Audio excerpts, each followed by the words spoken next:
Hey everyone, and welcome to the Brentwood Baptist Leadership Podcast. I'm Brandon Hayes. This month, we've been focusing on preaching and helping pastors grow in the craft and calling of faithfully communicating God's Word. As we continue preparing for the Elevate Church Conference on September 21st through 22nd, 2026, today's conversation is about one of the most powerful tools in preaching, sermon illustrations. I'm joined by the one and only Brandon Abbott, campus and teaching pastor at the church at West End. And we're talking about how stories can bring biblical truth to life without distracting from the message itself.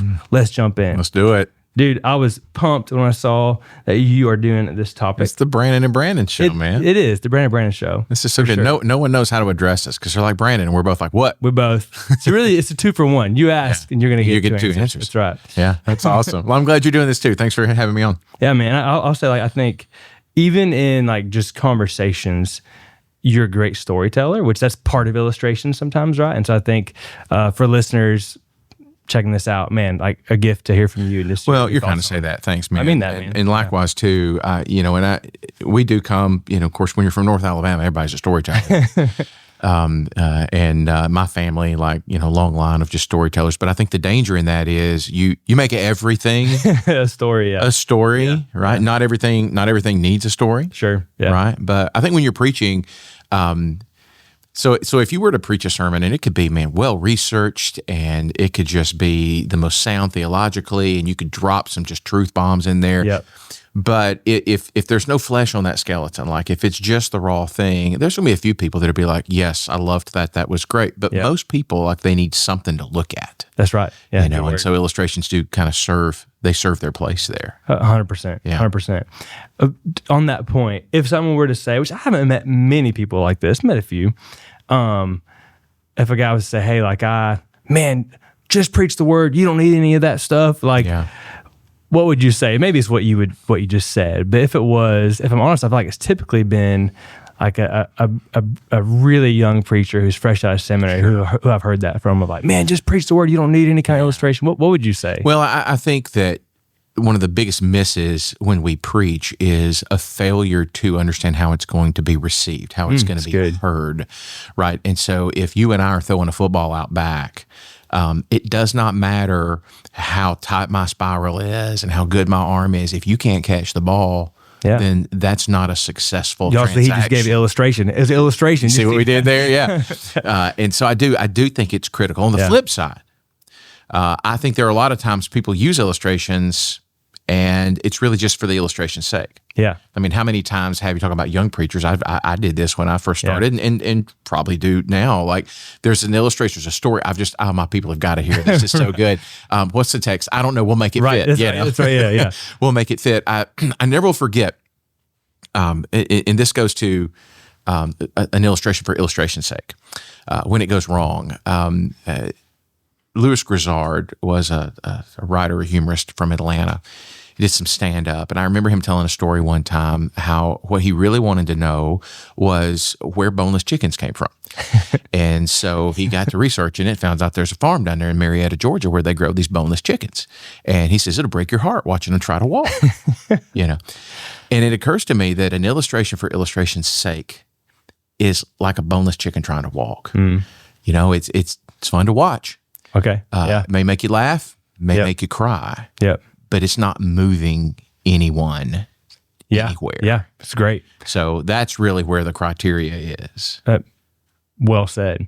I think I'm just kind of asking you to elaborate a little more here. What separates a good illustration that's serving the purpose of the text and the people versus something that maybe is just kind of entertaining? Sure. Yeah. No, absolutely. And I think you got to look at, okay, do I need an illustration here? Do I have enough illustrations in my sermon? Whatever. I think you have to look at the pace of your sermon. I think you have to look at the people you're preaching to, and I think you have to look at the point you're trying to make. So here's what I mean. The pace. Jay, our senior pastor, when I first started to preach, would pull me in after I would preach, and he would say, "Hey, you did great, but when you went from point 2 to point 3, I was exhausted." And he said, "You need to give me a moment to come up for air.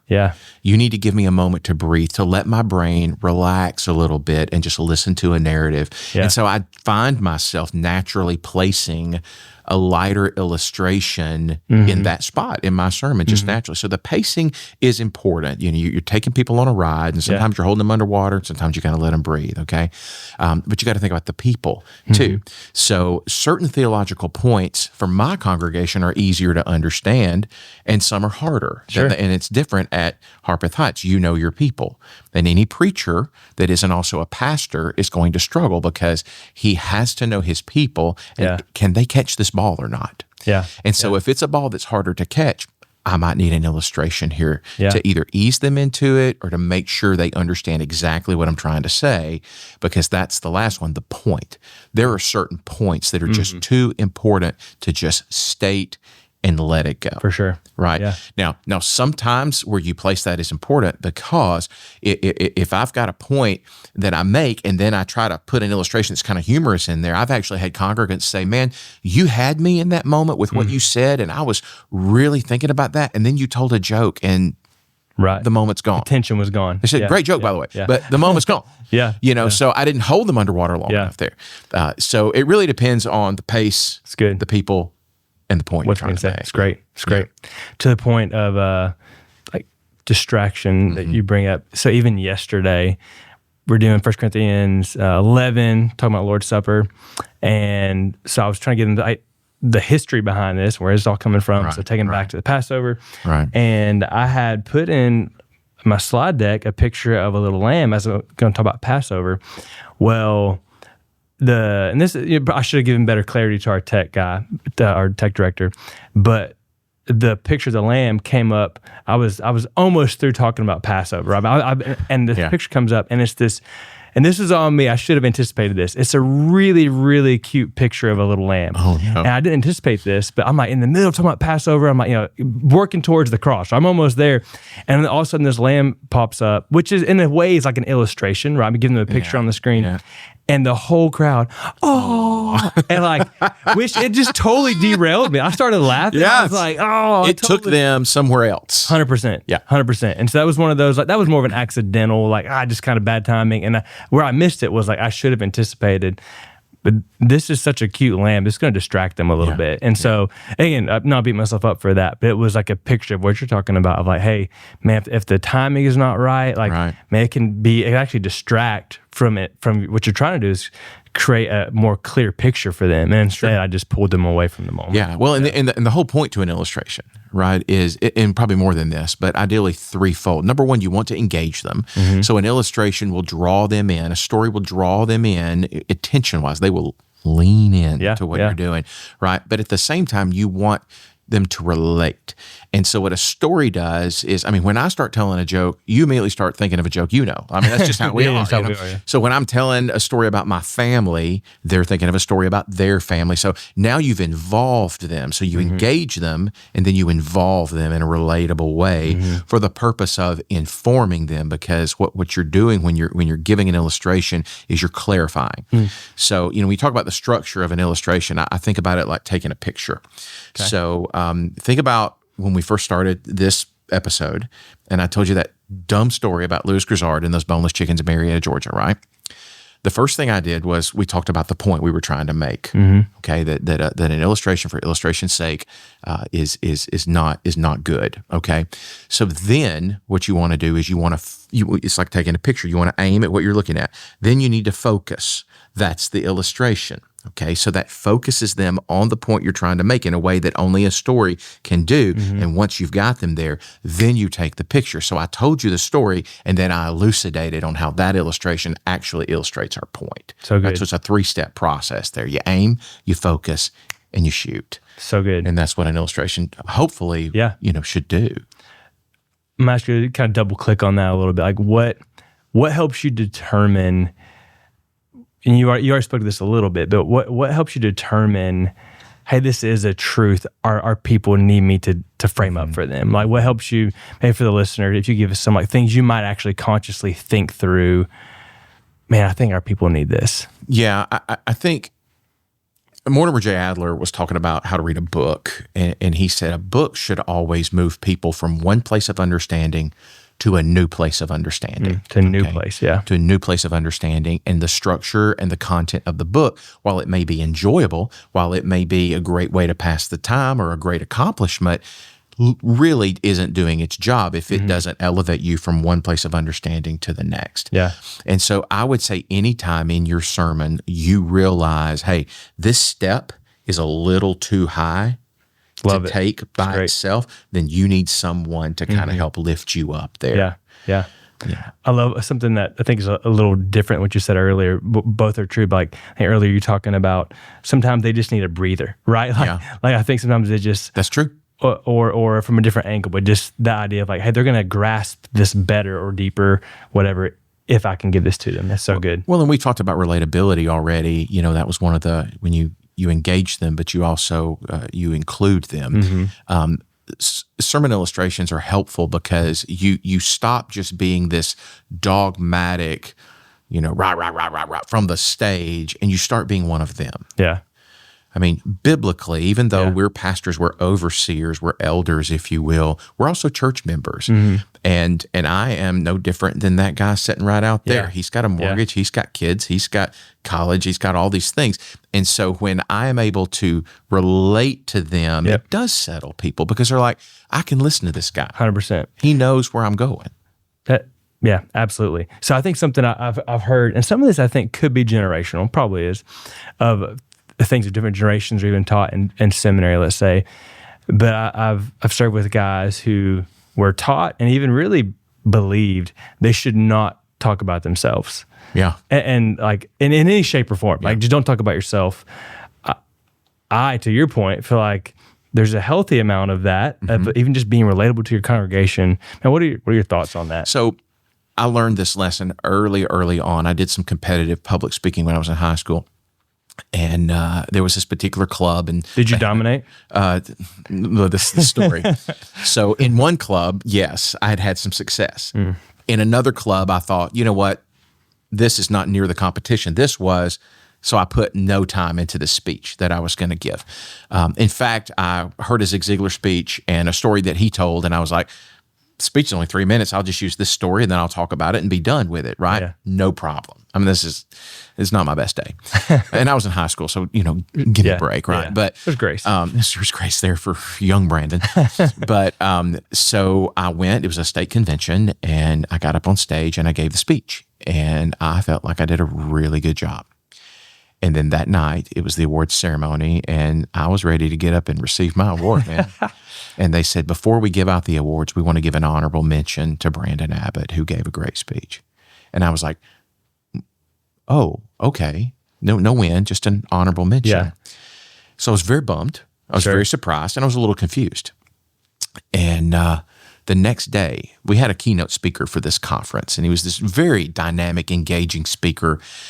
He walked with crutches, and that was a big part of his platform where he would talk about overcoming, just things in his life. And he was just incredible. He was one of the judges. The next day, I'm in my hotel room, and he knocks on the door. This guy with his crutches walks to my hotel room. Did your heart stop a little bit? I didn't know what was about to happen. I thought, what did I do? Yeah, sure. About to get sent home. And he said, do you have a minute? And so he came in and he sat down with me and he said, I want to tell you something. He said, he said some kind things about the speech and about me and my speaking. And then he said, the problem is the rules say that 75% of your speech at least has to be original material. And you told a Zig Ziglar story. Now, you did a great job telling it. It's a great story, and you did a great job explaining it. But about 75% of your speech was someone else's. And so we had to disqualify you. Yeah. And he said, let me just encourage you. He said, everybody has an opinion about everything. But when you can relate it to something that is real to you, people want to know that. Yeah. Because they didn't come as much to increase their understanding, but they came to hear you. They came to know what you're saying. Now, you and I as preachers know they didn't come to hear us. That's right. Yeah. Right? At the same time, we can relate to them when we use our personal stories. Sure. Now, I would say this and also say, as John the Baptist said, I must decrease so that he might increase. And every Sunday I get on my knees before the altar and I pray, God, speak through me. Yeah. So if a story in my heart, if I'm telling a personal story that seeks to elevate me, right. Yeah. then I'm probably in the wrong spot. That's right. And I don't right. care how effective I think it is as 100%. speech. It's not original material. Yeah. Okay. It's me. It needs to be God's original That's material. Right. Yeah. And so that's kind of where I draw the lines. Yeah. Just check my heart on that. So good. But we can't, my man there in high school was right. Yeah, that's right. Like people want to know you. They want to relate to you. Yeah. Yeah. So good. I think that's important. I met with one of our pastors here, it was about a year ago, and I was asking him for some feedback. Yeah. At the time I'd been here, I guess 2 years, and I asked him feedback on sermons, and he said, man, he said, you're right on the line of maybe telling too many like personal or family stories. So they're not self-elevating, because I don't get that. Sure. But they're a lot. And he said, I do think on the positive side, because you're new, it's helping your people get to know you pretty quick, because they're hearing about your life and your story and your family.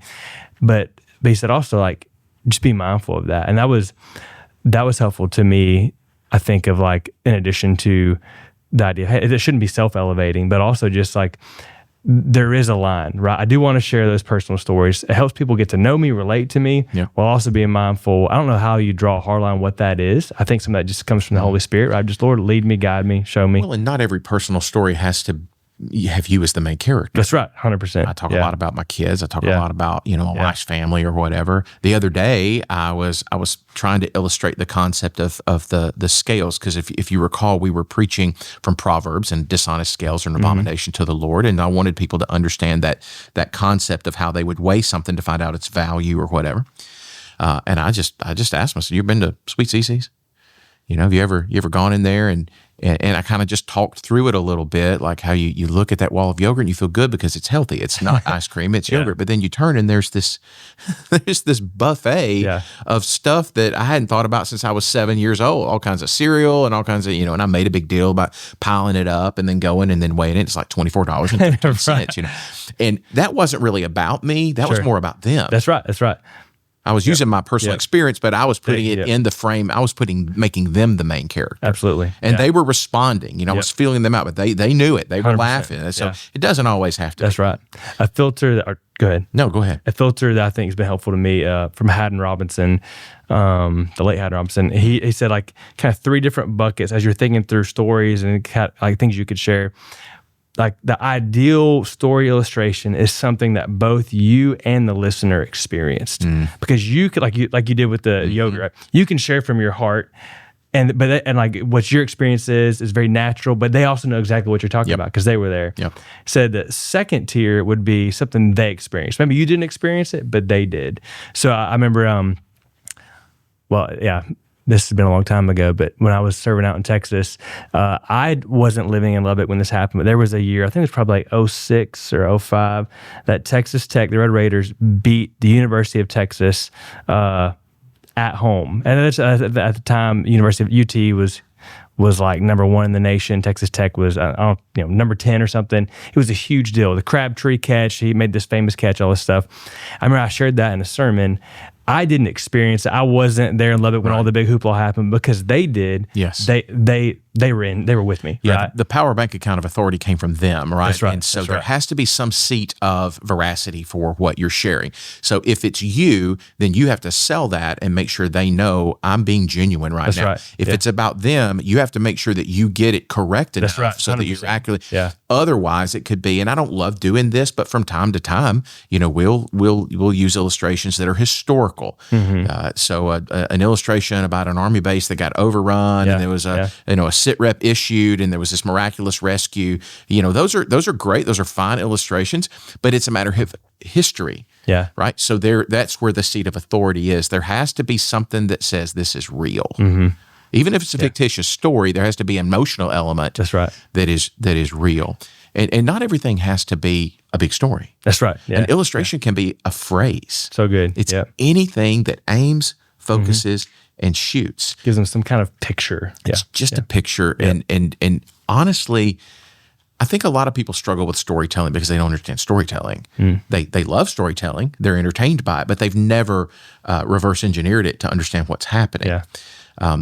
In my opinion, listening to people tell stories, not just pastors telling illustrations, in my opinion, most people just talk too much.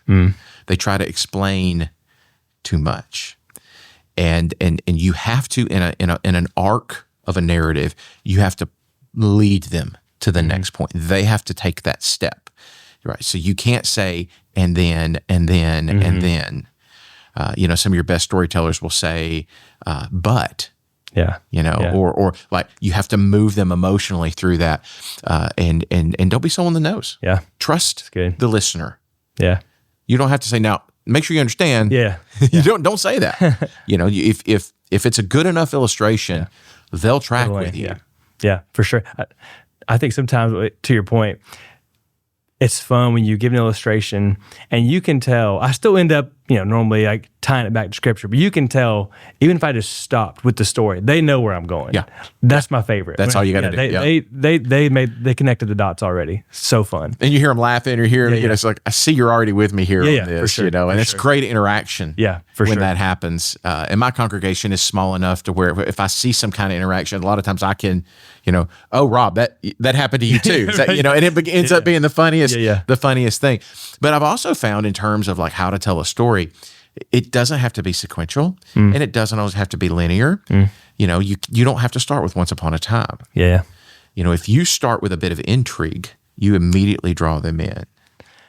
It was the scariest moment of my life. Yeah. That's how you start. So you start mid-action and then work your way out. What are your thoughts on, I think I've seen you do this, starting your sermon with an illustration, a story, whatever, it pauses and you come back to it at the end of the sermon. Thoughts on that, but also thoughts on like, I personally think if you do that every Sunday, it loses steam real quick, right? Sure. If every Sunday they're like, oh, he's going to tell us. Any thoughts on that? Yeah, the every Sunday thing is an interesting comment, and I guess it could, but that is literally my sermon template. If I can, back to the same story every Sunday. I try not to force it. If it's not there, it's not there. That's the point, yeah. But ideally, my opening illustration serves as an extended metaphor that walks you through the entire concept. And then in the end, I always try to have a one more thing, another facet, the same way that a bridge in a song would deal with one more facet musically or lyrically that you haven't considered yet. But yet it serves to just reinforce the whole thing and bring weight to that chorus, bring weight to that metaphor. It doesn't always happen. Again, I'm not trying to force it. Force this, exactly. Yeah. But, it's true. In the business world, Stephen Covey said, begin with the end in mind. Yeah. There are well-published authors who will tell you that you should always end where you begin. Creating bookends are just, and the comments that I get about specific illustrations, hopefully I get more about the Word of God. Sure. But the comments that I do get about illustrations are when I tied it back in and came back around. Yeah. I know how I am when I listen to a 30-minute or a 35-minute speech. I kind of forgot where they started. Yeah. And so when I bring it back in, it ties a bow on the whole thing. So good. Yep. So, but again, it has to be there. But that's I do try to do that every week. Yeah. But I think the key thing you said, it's not forced. You can't force it. Yeah. You mentioned history earlier. Where should people get illustrations? There's so many places, right? But where do you find illustration stories? Any advice on that? Yeah, for sure. Here's the thing, and we have modern technology that helps you do research a little better. When it comes to things that are known factually, they're not opinion based. They're like you can search pretty easily now with a lot of different tools. I have used an AI agent before and said, I need a military story where there was a desperate situation, an urgent SIPRET was issued, and there was a miraculous response. I literally said it just like that. I didn't expect to get anything. Instead, it came back with this incredible story about fire-based ripcord in Vietnam and this whole story. And I read it and I was like, this is incredibly exactly what I wanted. Yeah. And so I started to click on the links and to research it, to Sure. read a few articles about it, to make sure that it was giving me the right information, because that was just a trailhead, right? I needed to walk through the woods on it, and it was perfect. Another illustration you just gave. Yeah, I did. See, and that was one phrase. Yep. Right. Yep. So there's that. At the same time, the illustrations I think that are the most meaningful are when I can go through my photos on my phone, and I can remember the days, and I can remember the moments. I can read journal entries where, when I was first called to be a pastor, and I wrote about that. And when you, again, back to the personal stuff, when you're able to share those things, I've always said, when you're going through a meaningful moment, you're like, oh, I should write that down. And then you think, no, I'll always remember that. Well, that's a red flag. Number one, it says that's important enough for you to remember, but number two, you probably won't. That's right. Because life goes on. Yeah. And so I have learned to journal things and to regularly go back and read those things, because in that is where you get your, my wife came up to me the other day, and she had this root in her hand, this weed in her hand that she had just pulled up, and the weed was like this long, and the root was like this long. And she had just kept pulling, and she finally came out. And she came in and put it in my face. And I'm like, is she upset that I didn't, But no, she said, this is a great sermon illustration. Yeah. Awesome. And she said, this is what sin does. You see this, but look at this. Yeah. And it was just obvious to her in that moment. You learn to capture those things as you live. And so you take a picture of that, you write it down, you keep it in a place where, I have a little database of just various illustrations, stories, things like that. I categorize them as this humorous, as this heavy, as this, and when did I use them last? And by the way, I found that rarely will you overuse an illustration, because people do forget. That's right, they do, yeah. And I'm like, man, I used this 3 years ago. I just don't think I can use it again. And they don't remember that you used that. So if it works, it works. And sometimes I tweak it. I always change it. Yeah. So keeping a database of those things. What kind of database do you use for that? Well, I'll geek out a little bit. So I use Airtable, which is just an online relational database. Okay. You could use an Excel spreadsheet. Okay, you could use a file folder system if you want. I used Airtable because I could condition it the way I wanted. And so I keep up with sermon series, I keep up with the sermons in them, and I keep up with the illustrations, and I keep up with the scripture used, so that I can, if I'm going back, I've been preaching long enough now to where I'm reusing material. Sure. And I'm readdressing certain pieces of scripture. Yeah. And when I re-preach Daniel 9 or whatever, I want to go back to the last time and all the notes, and I see the illustrations that I used, and tweak those. Love it. Yeah. How much time, I know it varies, but would you say you give to that in your sermon prep? Like 2 illustrations, 2 metaphors. Yeah. How much time in a given? Surprisingly little. And let me tell you the process as it relates to illustrations. This is a really good question you're asking, and I think it's helpful for a lot of us out there who preach every week. I have found 2 things. Number one, I have to look at the text before I look at anything. I have to live with the text before I do anything. Develop my own thoughts about that in the exposition of it, in the exegesis of it. Then I go to the commentaries. And along the way, I'm praying and asking the Lord to give me the illustrations that I need. That's great. Yeah. But the second thing I found is I actually don't feel comfortable with my entire outline until I have that, at least that core initial illustration.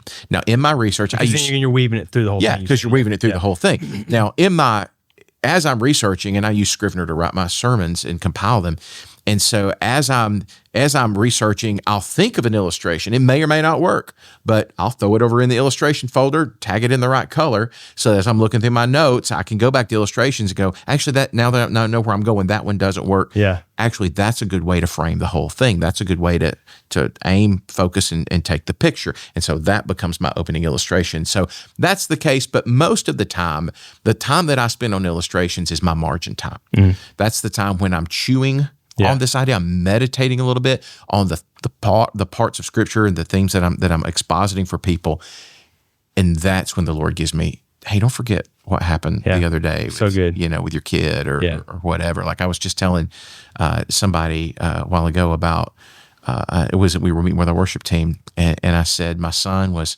walking through a graveyard with me, which That's a provocative Yeah. line right there. Yeah. It's a great way to start an illustration. And my grandfather had just died. And he, as a young boy, was reading all the tombstones. And he took me by the hand and looked up at me and he said, "Daddy, what do you want on your tombstone?" Now, I can take that and do multiple things with it. One particular time I used that and I shared with him what my answer was, which was, "Son, you're going to be my tombstone. You're going to be the living monument to me." And so I used that to illustrate the image of God. Yeah. And our purpose here on earth. I could use that to illustrate a father-son It's great concept. In the meeting that I just referenced, I actually used it because we were talking about an upcoming series in Ecclesiastes. And I said how one particular author said in his book that while some books changed his life, the book of Ecclesiastes changed his death. And recognizing that particular book informs what you want on your tombstone. So and good. in my case, my son has strict orders. Like, he's going to put Zinzendorf's quote on my tombstone. Preach the gospel. Yeah. Not forgotten. Because that's what I want to do. Yeah. But that particular illustration, 3 different concepts, that's right, works. But that was a formative moment in my life. Yeah. And that's not self-serving. No. I don't think people hear that illustration and go, "Man, we're just tired of listening to Brandon talk about himself." Totally agree. Everybody wants that moment in their life. Yeah. A father and a son walking through a graveyard talking about existential things and relating it to God. That's just a beautiful gift from the Lord. Yeah. And luckily I captured it so that I could go back and remember it. So good, man. Yeah. So good. One last question for you. I feel like as I talk with pastors, a common thing I hear is, when we're talking about this specifically, I should say, is, man, I feel like either I think people lean one of two ways. Like, man, these just kind of come a little more natural to me. And I think, like, as pastors or preachers, there's different things that in sermon prep that we gravitate towards. Yeah. I think you've shared enough today and just know you enough and know how I'm wired. I certainly lean towards, like, I think a little more in illustrations, like metaphors in life just kind of jump out to me a little easier, where there are other things that, man, I gotta spend a lot of time on. I gotta dig deep. So to the person who would say, "Man, I can't relate to that. Like, I don't think of illustrations. I never would have seen the weed in the yard and thought of sin." Like, the person who just doesn't see those things as naturally. They have other giftings when it comes to preaching, but that doesn't come easy to them. How would you encourage them of just like, hey, as you're trying to develop this really important skill as a communicator, as a preacher, how would you encourage them, whether it's to start or how to reframe the way they think about it? Yeah, what would you? Yeah, I don't think you have to be an uber creative to come up with good illustrations. You don't have to have the right books. I think you just have to understand the natural plot arc of any good narrative. I mean, there's the stasis, there's the rising action, there's the conflict, right? There's the rising action, there's the climax, and then there's the resolution, and that plot arc is present in the everyday mundane things. Sure. And so if you want to recognize the plot arc in something, the story in something, how to apply it once you recognize it will become pretty obvious to you, especially if you're baking and simmering in your text for that week. So you ask yourself questions like, what is pressing against me right now? What did I encounter this week that was a conflict? Yeah. Well, I couldn't get my garage door to close. My son struggled with his homework. Yeah. My wife and I had an argument over, spaghetti or whatever. And the illustration may not be explicitly that, but if you ask yourself those probing questions, when did I feel a release this week? When did I feel a resolution? When did I go, finally? If you ask those questions based on that plot arc, you'll find the stories in your life. That's right. And then it'll become obvious how to apply them. Yeah. I think that might be a good way to do it. I think it's great. I think I want to make sure people hear, like, what you're talking about there is not in the middle of your sermon prep necessarily, but you have a pattern of your life. You mentioned this earlier about journaling, a pattern of your life where you are asking those things. You're jotting them down. You're not necessarily writing what the application is, the point is. You're just like, hey, I'm noting these things in my life. And then when you do go to sermon prep, you've got a resource there, right? To go and look at those notes. Yeah. Well, in your life, I mean, you think about it, it's to the degree that illustrations are about your life, what more is an illustration other than an application of the text? That's right. Yeah. You sat with Jay on this very podcast and talked about applications in the text. And I think that when you begin to look at your life as an application of the text you're trying to preach, some of those stories will begin to elevate a little bit. And they don't have to be your stories. They could be stories you've witnessed, stories about a friend, that kind of thing. As long as there's some verifiable a seat of authority, that story seems real. Yep. And then your people are going to latch onto it, and it's going to do that. It's going to help you aim to the point you're trying to get at, focus with that illustration, and then take that picture, apply that to the text, and make the point you're trying to make. Aim, focus, take the picture. Take the picture. Good stuff, man. Yeah, appreciate you. Yeah, appreciate you. Yeah. Seriously, so helpful, so good. Thanks for sharing your perspective. Great illustrations don't compete with Scripture. They help people see it more clearly and remember it more deeply. If today's conversation encouraged you, we'd love for you to join us at the Elevate Church Conference on September 21st through 22nd of 2026. Learn more and register at elevatechurchconference.com. Thanks for listening to the Brentwood Baptist Leadership Podcast, and I'll see you next week.